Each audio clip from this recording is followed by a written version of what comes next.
whamarato toa koe whengmare toa pe mau ke mau ngonai e leo whai whamu ui o he awhiona i ono whakaonga mai i he tohi tapu. Mau kore ke tatala po urime mau ngahi atamai pia whakamoru moho mau ngahi loto maka pia ke ring mai moho Laumalie ma anyoni ke mau tolu ke lawa ke hiko e ngau haa o toa peo e kovi me mau mo ui ka lawa ke mau tarianga vai ho wholawhola ai ugune mawhai ke whakamo ui ho mau Laumalie e siso Christ ko alo ko mau whakamo ui. Amen. Kukore ke uwhangai pe ngahi talwhatap topi whaafwaket pe me wharen. Tā mo mawhpalu whakawate tau proklama koe koe proklama e lotu tohi tapu. Aia, koe lotu tohi tapu, koe lotu ia whahino me tohi tapu. Ai mea ke tau tui ki ai, mo e mea ke tau whai ki ai. No moni fok tau kawe kakai ko toa pe ia, o kunau lotu tohi tapu. Ka kopati tau wakai i ofi atu, ngai mea kunau tui ki ai, mo whai ki ai.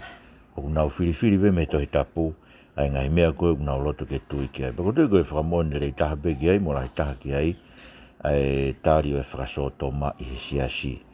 Neongono tāwhi e tohi tapu e mean, ka o whiriwhiri pe kakai e mea ke nau tui ki ai. Kaike, ko tui whamanato e pito pe tau wako, proklama ako koe ai proklamani, me he Ngaue Basement Seminary o kamata bongbong e moni te a tahaua whiu tak mai beke emaili ke atu e Zoom link ke hu mai ai ko taimi valu e fiafka tongani o ku kamata e ako ko ni ke fiema'u hare sisita o ko ke hatotongi e ako ko ni o mau kamata e temi ko ni temi fa taun temi uraki e kamata aho bongbongi moni te bongbongi ko ako e ke kaupalo fita e tohi tapu pe mo ngai me na nau malanga aki ke mahinu ke te tau tolo ngai me ko ia pa mo nau kuonga ko ke tau ilo e anga fefe hono o mai e ngai fekau e kaupalo fita ko to pe tohi tapu ke whahinu hino ke tau tolo ke mea ke tau tui ki ai mo mea ke tau whai ke ko e ko pau ke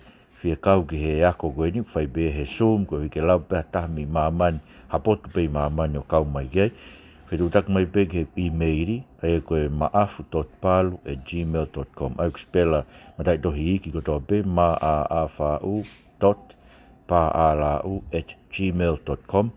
Koe ke mawat me te au ai Zoom link, koe ke humai e taimi valu e fiafia bongbongi. Koe valu pe ke hiwa kau whai pe au lecture ngata pe he mi te tau noa. Pe whai e pe mo e whanki whakawehu. O kutoki lesi sita pe ai kakai ukau ki hea ko he taimi te ke whai e Ngaue whakaako e programa ako ko e ni. Pe a kono hui ngai ko whaambeo ke ata ke taha pe ku whiekau mai ki ai. Pai ka te ke whieka whai ko e ai Ngaue ko oku eke e programa ako. Whawhawha witu pe. Hako mai hau pe ko e o whanongo. He mau pe ngahi ako naki me wholofola. Ko e ke whakahino hino aki. A ho mo ui. E anga whai ho mo ui i he rotongai. Aon foki ulahi e ngahi whahino hino ke. Pako whambe ko karatu ka inga te motolo. Koe koe whaiwhekau toke tā ko tau pe tohi tapu. Malanga tu e mitia whakasosiare o kune ilo e tohi tapu. Mōre ke mama. Koe toko lahi taha ko toke tā tohi tapu. Koe ke nau ilo ke tohi tapu. Koe ke nau tui ke tohi tapu. Pako mea mawinga ka pau ke whanongo holo he kau toke tā tohi tapu. Koe na mau tolu. Tau peka te au. Ko o mai o tohi tapu o ke si o ke ko hiki ke CV e mea maurea aki. Pa ke eke kia te koe, pe koe hai mea koe ke rea aki atu e tangata koe ni. Maari e whakamatara e ka ke whanong pe une tui o kia hanga hala. Pe une malanga e atu e whakatomara. Pe tui ke whakamau ai o tua. Ko tō lai taha kau toke taha tohi tapu a honi. Koe ke nau kei tui na toke ngai mea koe. Koe ke nau tui na toke whakamau e o tua. Koe ke nau tui na toke hanga hala e tau mo ui. Koe ke au e ke whakasoto mau koe ke lau e koe angahara. Kono winga e ko whotua e programa ako koe ni. Koe ke tau wako ke tohi tapu ke whahinuina to me tohi tapu ko toa pe. Eia koe winga be fo irea Ngaue, whaingoa ke apea ko tohi tapu koe Ngaue Basement Seminary, Ngaue Bible College. Koe Ngaue koe fo irea whakakaris pe ke tohi tapu. Eia koe ako e ne ai lotu tohi tapu. Ai kakai tau whakaamu whakataha. Ke whahinuina me tohi tapu e mea ke tau tui ki ai. Mo me ke tau mo ia. Kaike. Ka o mai ne tau mata whake ne tau ngai malanga koe ni, ngai whainui koe ni tohi Ngaue. Tau lere he programa ko hiri, Ngaue hei uraki, weso uraki ke tahataha. Pea koe ahon, tau hoko atua i Ngaue hei uraki e pe ka koe vesi taha ua ki he wano. O tau whioi mau be tau program koe ni, koe hahanga i mea wako ne kina ki tau tolu ki ai e otua i he wholawhola koe ni. Pe koe ngai mea la he tolu, mea Ngaue he raki vesi taha ua ki he wano, o whainoino ki tau tolu ki ai e he otua, a ki tau tolu koe Siasi o e otua. Umanat koe tohi Ngaue foki, koe rekotia o e Ngaue ai eiko si isu kalaisi, na e hoko atu i he Siasi aki hono Laumalie ma oni oni. Pea ku tau wako he ke ngai mea whaamu kia e ki hono Siasi. Ai koe ngai mea lalahi e tolu. Koe urua ki o mawe me he vesi taha ua ki he taha wha o Ngaue he urua ki duke urau atu, pau toku whakahoko atu ai whakakaukau ko ia. Pea nau toki foki ki Jerusalema me mounga o kui ko Olive, aia o kuofi ki Jerusalema o ngofua ke alu ki ai i he sapate. Pea ko nau hu ki kolo, na nau aluhake ke lok i olunga, aia na nau maunga nofo ki ai. A Pita mo Sioni mo Semis mo Andelu, a Filipe mo Thomas, a Bartolomiu mo Matiu, a Semis koe foha o Alefiusi mo Simoni e kautaha mo maifonua, pea mo Siutas koe foha o Semisi. Toki nau torun ko toa pe, na nau whakautu mauku e nau lotu o loto taha. Pea kau ai ha kau whewhine, kai maa a mere koe whae a sisu, pea mohono ngahi toko ua, koe whorofora tonu e tau eiki, whawetai peki ho tua. Aia koe whakaukau ko mai ma ki tau tolu e Siasi, ia Ngaue hai rak ves taha ua ki taha wha oku peheni. Koe anga ai tatari ai Siasi ke Laumalie ma oni oni, koe mātua ki whakautu mauku i he lotu, o loto taha, mo whakakaukau taha, mo whakaamu taha. Ke ringi mai Laumalie ma oni oni ai otua ke te tau tolu, koe Siasi oi otua kainga o tau fiema'u au bito, ai Laumalie ma oni ni tau te fito ki he ahon. Tau fiema'u au bito e Laumalie ma oni i he Siasi. Kono wingai, he kousio ki he tau whai e lotu, o kumama'u au bito ia me mea ai tohi tapu. Kono winga be, kono winga ko mama'u e tau whai e lotu me ngai mea ai tohi tapu, koe hui he te kai ke hanga he Laumalie ma oni o riu kawai e tau mo'ui ke whakawai ki tau tolu ke ngai mea ai tohi tapu. Boko kuhinga bea koe nia, e ngahi ulunganga koe nio e kakano o kukei hape tau mo'ui. Ai whelau kovi aki, ai whakawaha a, ai whesio sio whaki, ai manu, pake te tau noho pe ngai mea kuia, ai anga uri. Tau rau he tau ngai program mai koe ke ui koe tau masiwa, he tau nofo koe ka kai tonga, tau omi ki muri o whaka uri e tau mo'ui pia whakaao mahoro ki tau tolu e fiema'u paanga. Pea tiku ai oe ka mātu ai au Ngaue, o ose taimi, o more au nau taimi, ka kai a taimi mo e whamiri, ke whahalot whamiri, pea whai hako ne kina e whanau, pea i koe whanau e o warepe ko ngai pōpula e whanau e, ke nau iro na tohe nau whakao mahalo na tohe kumpaanga, no koe whanau e o whai e ngai nganga tae tau, pea i kai ngatai ka whai tama mai whangi whanau e, koe hihi koe ke toka nga i rere koe ke hataha i api, ke toa nga i whan. Ai o koe hui kono whakao mahalo ki tau tolu e he paanga, o mahino ai be o kui kai whakalere tau maui ake ai Laumalie o tua, koe hui ke hanga he Laumalie o tua, o whakamana vai mai ke tau maui, ai wholofola ai o tua.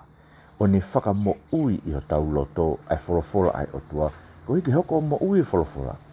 Whanau bea malanga e kau whaifekau, reti tonga whanong he ngai malanga e saione fo ou, ungo i bea whonu hoku atamai ka ui kai lawe ha mea eki hoku loto. Koe hano uinga, koe ui te kai ke kau tangata poto e nia i he mea whakatohi tapu. Ilo lo loto ke ngai mea whakatohi tapu.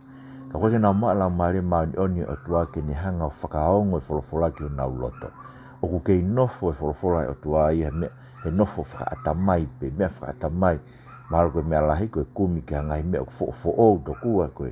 O mai o malanga i saione i he ao e tui, mo e hou eiki, mo e kautaki e whonua, ko haa e kau whaiwhekau, ko whakotua tau kau whaiwhekau, mo kau malanga sa e ni who'ou. Ua te mo ho haa ke ai mea who'ou mo e mea loi. Mo e mea ko te kua ko ai mea kumi ke mea maari. Mo nofo peke wholofola o tua, mo kore ke Laumalie o tua, ke nanga mo whakahoko mai wholofola ko e ni ke te tau, ko mena e nofu ke Siasi, na nau nofo loto taha, o nau mātu aki, whakautu mauku e nau lotu. Mo seke mahu inga lotu, o kore Laumalie marani, tau wholofola sisu ke te tau tau ia luke vai tahataha, ves tātou. Pea ka pau o kumau ilo, ke foa ki mea lelei ki o mo whanau, neongo koe whaahinga kovi ki mauto. A whio e pesi suka kwa kakai lelei ki tau toko e kau ngahara ki tau toko whainga kovi ki tau toko tau ilo e tau toko, kou ilo ke foa ki mea lelei ki whanau. Wae pongpongi, ngahe ki mea tokoni, pi foa Siasi, pi wha, taka maha mahaki. So tau ilo tau toko ke whai ngai mea lelei ki tau whanau. Pēmare a Sisu, hua noa, ai tamai I he langi, ene foak e Laumalie ma oni ke tek nau tolu o ku kore ke teia. So whaam e ai ko Sisu ka ke tau kore ke tamai, ke lingi mai mua no Laumalie ma oni ke tek tau. Ko mena whai he mua ki Siasi, ko whekau e ke Siasi ono pōni. Ke tau kore ke hotua ke ne whekau ma no Laumalie ma oni ke tek tau. So ko uhinga whokia, vai beo lauai, ko hiko kai ke kau e Laumalie tau, Laumalie ma oni tau ngai mea. Whai beo tau lau e tau tolo mea koe ku kovi ko mea lelei pei. Tau tukutuange pe tau mo ui he manu. Aru beo tau ngai tau toko mea lelei pe to kua e tau hanga o whai hangahi mea tau he tau ngai wā koe ke mao ha paanga pe koe mao ha Ngaue ke mao ha fu paanga. Koe hui he tau tukuange tau mo ui ki kakano ke whakarele. Tau kou whaamu ko Siasi, tau kore ki hotua ke ne whak mea Laumalie manu ki te totore koe iwia.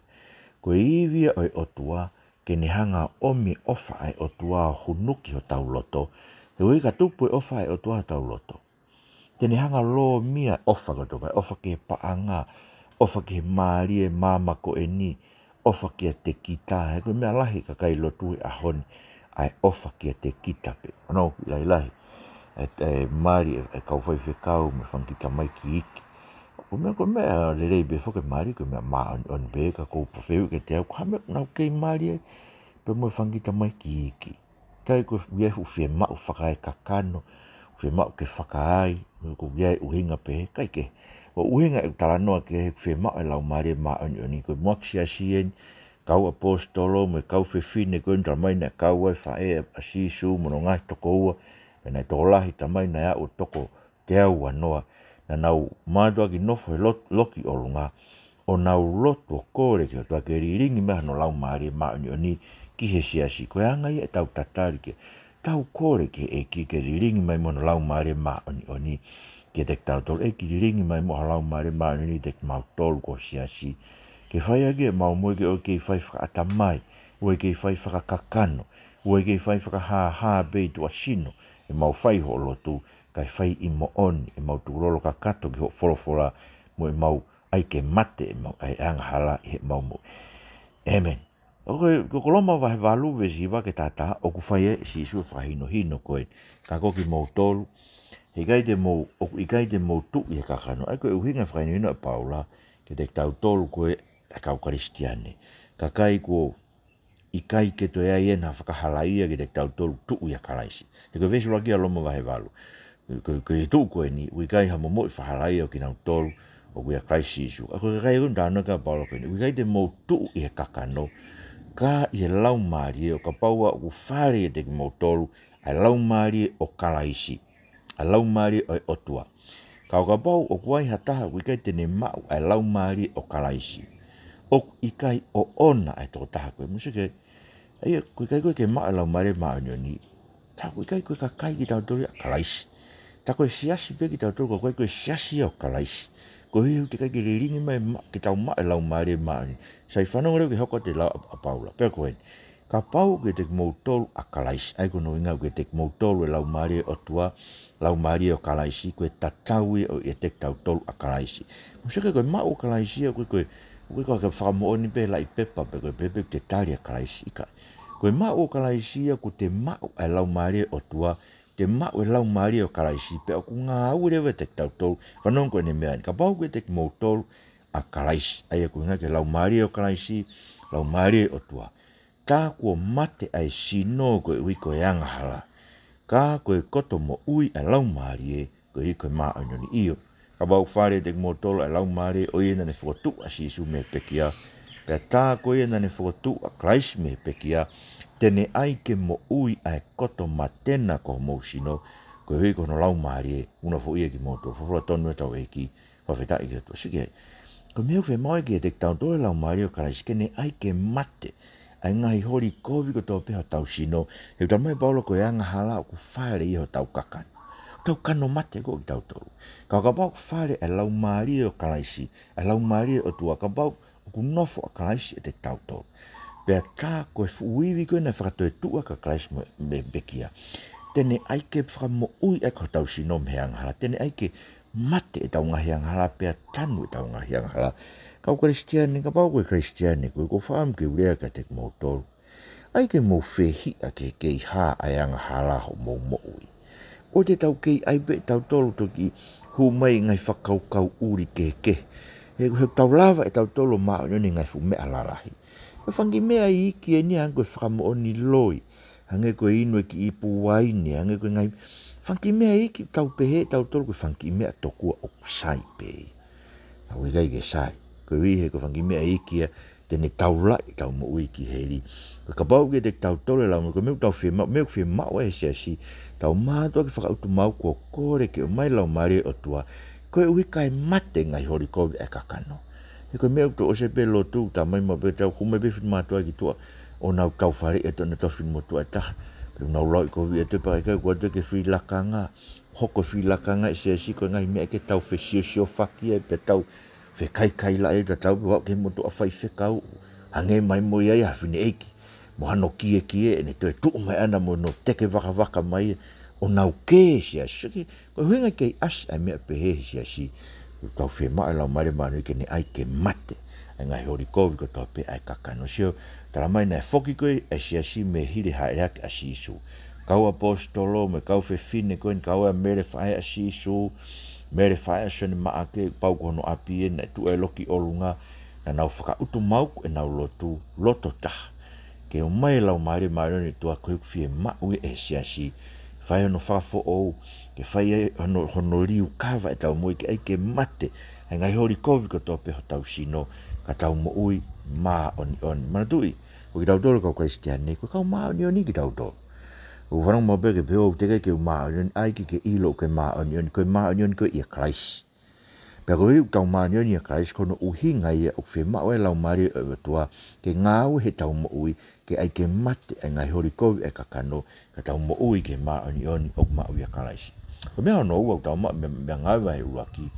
O ma me vesta ni mange wanoa tu ke rawa tu e pato tanoa ke whakaukau tau ilo. Vesta ni mange wanoa Ngaue he uaki. Pero lo tonga e ngai ako ia, na tuhaga pita i haonga o e kāinga, na iai me ngā hingoa toko lahi ko e kakai ko whakataha ke potu ko ia, whiunga nei mo e toko te au, mo e toko uofulu. Pe behe e ia, e kāinga, na bau ke hoko e wholofora, ai ene sinaki wholofora ke Laumalie maunioni e fofonga o te vita o kau kia siutasi. Ai toko taha, na ne hoko ko e taki hala ki e kakai, na e puke a sisu. Hene o si lau ia mo ki tau tolu, pe ane tō ke te ia a lakangani. Pe koe siana ko ia, na ne mau ha api aki ai totongi o ene kākā, o ne tō o pāfua pe mawhahi hono whatu, pe fu maringi ki tua hono tō ngā, pe nai whai, pe ilo ki ai ka kai ko tō pe nai nofu i se sarema, koe na hingoa e api ko ia i he nau rea ko a kere tamo. Aia o tatau mo e api o whakapō. E kua tohi e toi sāme, ke lala ene loto a, pe ke more aia nai nofu ki ai, pea ke mau e hata kehe ene lakanga reo. Whawha tonu tau e ki. Whawhetai ki otua.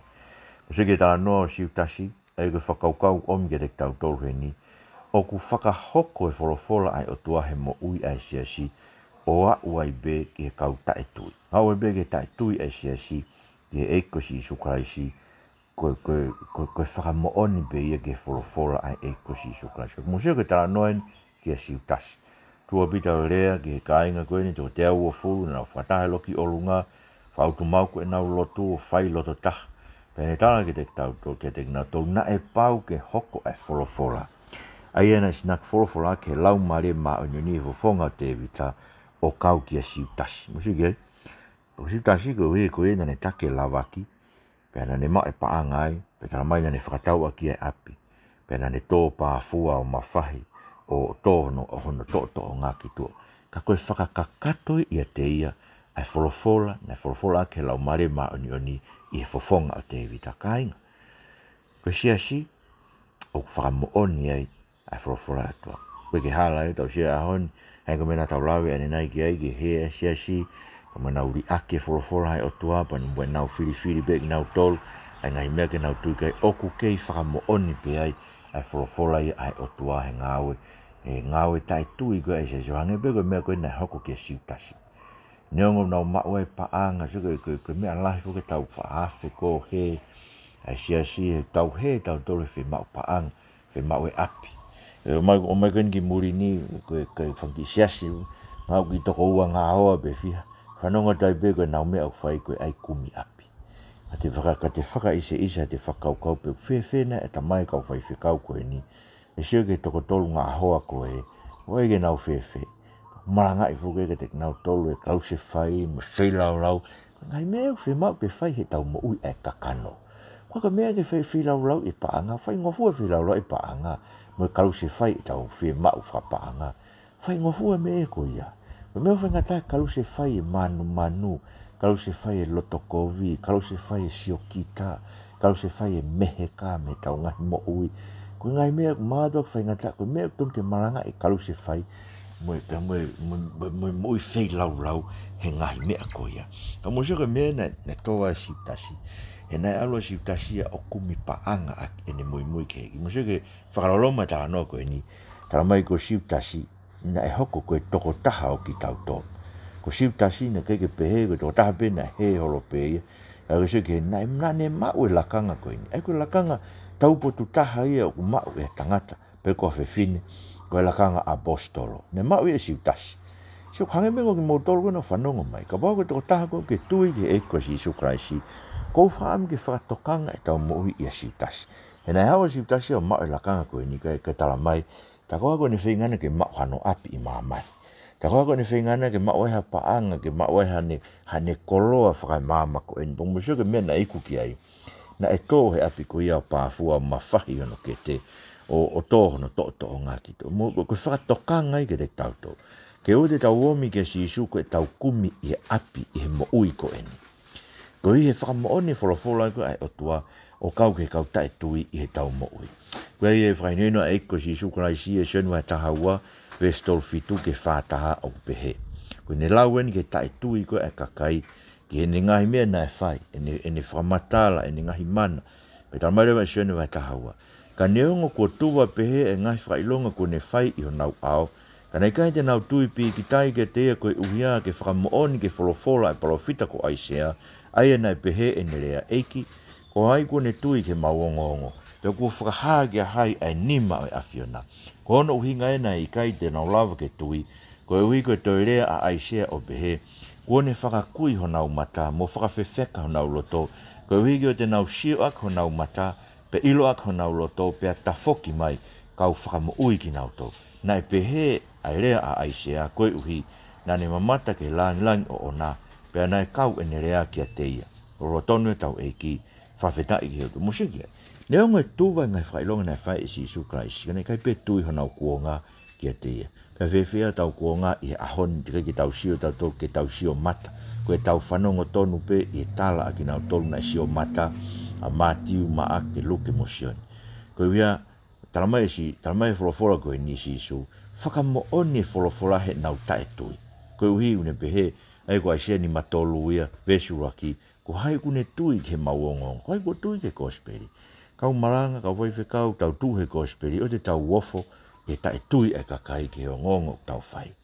E kono uhinga e nai kai lava ke nau tui, siu talamai koe uhinga e nau tae tui, koe uhi nai rea aisea o pehe, kuo ne whakakui ho nau mata, mo whakawhewheka ho nau loto, koe uhi, ke o te nau sio ak ho nau mata, pe ilo ak ho nau loto, pe a ta foki mai kau whakamo ui ki nau tō. Nā rea bea aisea koe uhi, nā ne mamata ke langi o ona.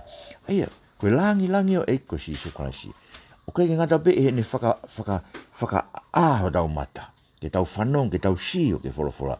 Koe ngata pe e ne whakamolu ho tau loto, ke ne whakatafoki tau tō ke whakamo ui.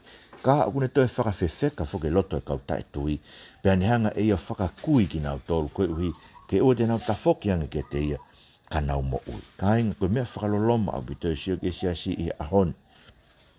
O ku mo oni e wholofola e koe ni, tae tui a siutasi, mo tae tui a siasi i ahon.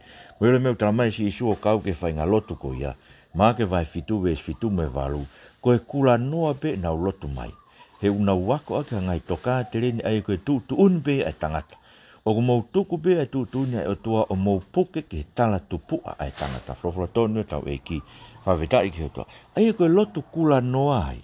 Ai tau hipe tuku whakaholo ai siasi. Kai ngā pake ki uwhiwa he tau rea ke ngai mea aluhala ai siasi. Ahono tari e whakasoto mā mo tau kau ngā, mo tau whakakau mea a ki tau tolu ke kau whakasoto mā. O tau kei nofo pe toku ai ngai siasi tari e whakasoto mā o pehe. Koe tari he te kai ke nau whakamooni. Tu tau tolo ma wahe me, pe tu ananga kau whakasoto mā he whakaauha soto mai. Pea te tau kau he vela ai o ka kai whakafi tau tolu e tau ote. A mose ke kula noa e tau lotu. Koe hui koe tau hipe ngai mea e tangata. E mea koe ni ke whaifekau e ka kai whewhine mo e malanga kai whewhine. Ko whewhia na urerat ki tonga. Whanau ngoi uia ka kai whewhine mo tole kau malanga mo sio whakafoki mo ulakanga malanga. Ke kau whaifekau e ngai koloko. Hui he kumau whanau ke programa koe ni o mau ilo me rakti mo te wahai wā ve stataha ke tānima. O i kai tuk ke whewhine ke whaia konaki. Pe ke pure ke tangata. Sige, ko whewhia ruku whamu whakalotulahi ke te mo tui mo te ka whaifekau na tātu hala mea ko ure aki. Ke hala he koha aku mea. Koe mea ene tohi tapu o ko ure aki. Koe ke ure aka kaku mea aku. Ko ure abe ke mea tohi tapu o kune whahihoni ki tau tolu ki ai. Pea ko whakaamau ka inga ke whakafoki siasi ke mea tohi tapu. Ko ke whakafoki ke tea koe ka rei unau manu ki to kua be o koe ki kau tisai pare na maafu paru. Koe ke haku kau tisai pare. Ka foki hata ke tohi tapu e whakamo ui hono Laumalie tō tako ia. He koe wholofola mo ui au tau otua sio. Koe tau tuku pe tūtuni au tua ka tau tui ke tala tupu a e tangata. Ngai tuku whakaholo koe. Muso ka ngai mea rei koe pe ngai tuku whakaholo rei tau hea ngai sestonga. Hange koe ai tata ai kau whewhine ai ufi hona uru. O kutana mai mampe ke tea ki whinu tōksi ai hono ufi hona uru alu ki saioni. Sio whito kuai he kakai. Hange mune whakakovi. Tana mai si suka te tau tō te ke maha mea. Maha be whaianga hala. E ha mea te ke mai, ho tae hau mo ufi ki he lotu a koe whewhine. Tonu ke ufi ho oluka ke whakaapa ki he eiko si isu kraisi whakaha o ku ke whakawaiwai i koe i he a otua. Ke tofu mai mo afungi ki he lotu o ku ke pehe tari he otua hofai ngā lotu. Tai ai ufi ho olu ke mai no ke whakawaiwai he a eiko si isu kraisi. Tuku ke urea ke he moone whorofora e otua koe uhi he whakamooni i ho mo tae tui. Ai mea koe tānoa ke e ko si isu kraisi. Wha mo onia langa e ke ko si isu kraisi. He une whakawhewheka ha mou roto ke wholofora a tau uto. Kono tolu reu, ko me whakaosi e tau waka me wholofora koe ni, ma oi me vesu a taha ke wano, tu ke rau at koe au tonu, ke whakatu hataha i e kau tangata, ko kau mo ki tau tolu, no tonga e where mo whafo e ko si isu kraisi e te tau tolu, o whai me paptaiso a sioni au ke aha o no hake me te tau tolu iyo, ke ai toko taha i e kakaini, ke ne hoku koe whakamoonio e ne toi tuu, whakataha mo ki mautou. Pea nau tūtuu ni hatoko ua. Ko si o sifa na eui ko pāsapa, ai na hingoa fok ko si usitasa. Pea mo matai asi, pea nau hu o pe eiki. Ko koe tokai maananga ke a loto kakai furipe. E whakaha pe ko whee hataha i ongo me ani kua ke whiri. Ke mau e potu Ngaue whakapostoloni. Ai ne laka mea si utasi, ke alu ke hono potu o ona. Pea nau talo maanaua, pea tonu ke matai asi. Pea na whakahoko ia ki he whakataha, ke ka ongo fulu mā taha apostolo whorotonu tau eiki no vetai begi he otua. Koe whakaukau o mai vesi wa taha ke wano o Ngaue he ragi o pehen. Koe potu Ngaue whakaapostolo ko tuku ke siasi ke whakamooni ke toi tu ai eiko si Isu Kraisi. Koe tau potu Ngaue whakaapostolo ke tau whakamooni na e kau ngā whakamoui ki tau tolu mo Kraisi ni toi tu. E so wahe wa vesi whaa ki he ono tala mai nā tau mate ko tau behe tau talangata. Ka na ni ko mea i he lahi ene keresi, mo lahi ene ofeina ki tau tolu, na ne kau ngā whakamoui hake ki tau tolu mo Kraisi. Ko i keresi pe, ko tau moui me, pe ka paureo ko tau moui mo Kraisi, ka paureo ko kau ngā whakatuk ki tau tolu mo Kraisi. Tara mai rewa Paula ki te tau tolu e korose vai tolu, mou ai ke mate rewa mou ngai kupu o ku i mamani. Ka paureo kau ngā whakatuk ki mo tolu mo Kraisi, mou ngā ue ke ngai mea, o olunga ai pot o kuiai a Kraisi. O anga wewe tau Ngaue ke ngai mea olunga. O tau ai ke mate ngai mea o laloni. E ngai kupu ke i mamani. E whi auaki, a ngā uri, haval, hori pango. Uma ai manu ai koe tauhi ai tori tofpei. He koe ngai mea koe ia, o ku hoko mea ai hou hau ai otua. Koe ngai mea koe nai fōwai aki mo tolu i mua. No tonga mo ke i mo ui ngai mea koe ka i he taimin. min koin ko whakatoi tu ki mo tol whakataha mo karaisi, mo tuku e ngai mea whoko ia. Hai mea pehe ko toa pe, ai ita, ai liri, ai loto kovi, ka ofi ho mo ngutu me lau kovi ma kape, o e loi ho mo whea ngai. He ko mo hui hui e tangata motua, o ne ngai whare ngā Ngaue, pea ko mo ai e tangata fo ou, ai au whai ai peha no whaka fo ou, he i misio nia fio, na ne ngau hia ki hokosi ai ilo kano. Flofla tonu e tau eiki, whawheta i he toa. Koe whakamoonia ke toi tu, tau whakamoonia ke tau moui, e tau hui ngai mea, koe tau ai ke mate e ngai anga e kakano e tau moui. Kainga, pea ku ke lawa pe ko sio ke ngai mea, ngai kovi koe ngai anga e kakano, mo ngai koe he watu he eiki ka te koe atamai, e ke sio ke pa ke afe, o te ke sio ke pa ke laka du koe mo ua he kovi. He ko mai he o toa no Laumalie ke te tautol. Ko ringi ma no Laumalie ke te tautol koe Siasi, ke tau ai ke mate, e ngai hori kovi koe ia me tau moui. Tamai mo whamaro ke te koe ke whorofora koen, e tohi Ngaue, uni hei whaini no Siasi. Mai ke mau whakautu mau, ringi mai mo Laumalie mau ni ke mau inasia i ho Siasi, ko hi ke mau kau he kakai, o ku whakamooni ho whorofora ke mau tui ki a te koe, o oe whakamooni ho whorofora ke mau tae tui. Ring me mo Laumalie te mau tol ke mau tuu, o whai e whakamooni whakaapostolo, e potungai whakaapostolo, ko e whakamooni he mau mooi ko kaunga whakatoe tuu ki mau tol mo koe kalaisi, o mau ai ke mate ngai hori kovi kuto pe kakanoe te mau tol. Eik, tā pekina mo ai ho mau whanua, tamako tupou ono, o e taine kuini na naspau, mo e whare o tupou. Pe mo e pare mia e whanua, ana bō ho ka mei liku mo ne kabineti, mo e kautaki e whanua. Mo si ngāhi whaamiri kuto pe e whanua ni. Ai mo ke ringi mai ho Laumalie mai ni, ke mau mo ui pehe, ke mau whai e potu ngai whaka apostolo a ke mau mo ui, o whaka mo oni ki o toi tuu, i e mau tō onga mo ui he mate ngai hori kovi e kakano, i e Sisu Christ ko mau wha mo ui, amen. Ka inga tau whamaro lah kia, ka tarina tohi mo e wharen, e whakataa e programa ni whakahokatu, ko whara te motor mana tu e tau ori ta whawhamiri, e fiaf mo e pong, pe ko e fiaf, pe ko e pong, tāna ki mai ki whanau, me makapuna, lau e tohi tapu pea mo loto kore ki o tua, ke o mihaivi mo ake resi ke tokoni ki tau tolu he tau whanonga koni o kwhai. Pea ke lau hawahe e wha i he aho e wholofola, ke o se tohi tapu tu o taha o lau i e tau. Ko o whanata te motor ko tau pe mo wha mea mai ki tau prokramani, malau e to mo mea mai mo mea atua o whatu.